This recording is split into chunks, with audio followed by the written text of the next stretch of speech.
This is Matrix Lord 212, and I'm reviewing Powers of X number 3. Okay, so this takes place 1,000 years in the future, where we have Wolverine, we have Apocalypse, some other guy, try to remember all these names, Nimrod, and some red woman are battling. Nimrod is looking to see what they're planning to do. He thinks there's a side plan. I guess the X-Men or whatever they're called in the future, that far out. We see like this. You know what? This book is very confusing, and I'm still trying to make out what's happening. But it looks like they're damaging human babies and scarring them, scarring humanity. And the mutants go to the church and stop this because church is evil, I guess.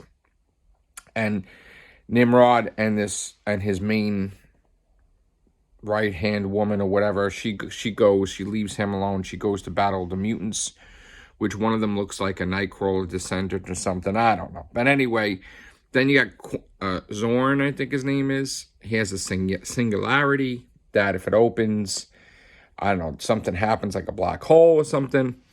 Meanwhile, Nimrod gets alerted to Wolverine's plan. Wolverine gets this thing and he goes into this field and he encounters Moria McTaggart. She was sleeping. I don't know. It's very confusing. I'm trying to figure this out. He gives her what she needs and then he kills her so she could remember to go into the next life.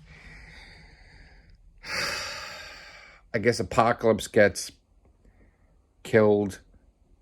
This is very, very confusing. And I really don't like books that they have like texts, and it's funny because the book is literally, how much is it?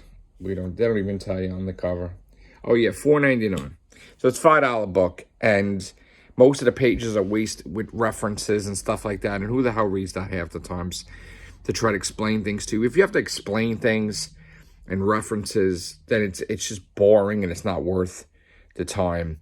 I'm not having fun with this X-Men thing. I thought I was when we got that Moira McTaggart issue to explain that she kept reincarnating.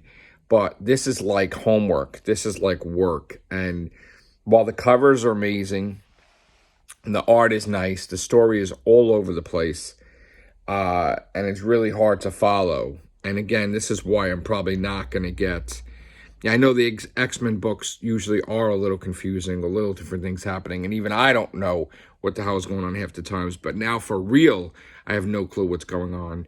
And the characters are not interesting enough for me to remember their names because they're not going to appear anyway. I mean, X-Men 1,000 years into the future or whatever, you're overwhelming. I think these guys, when they write these things, they try to go so... like blow your mind way into the future. And I start getting annoyed with these things, especially like what they do with Immortal Hulk now. It's like, he lived throughout everything and now he's going to be part of another universe. It's like you're just going well beyond. I don't know. So I'm trying to see the point in all this. I guess she keeps dying to remember all these key information so that way.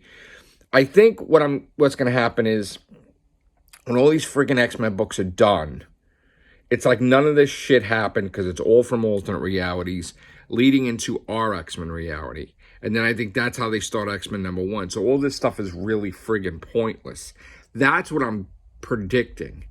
That nothing is going to be affected. Everybody's going to be alive. Our X-Men universe wasn't even touched.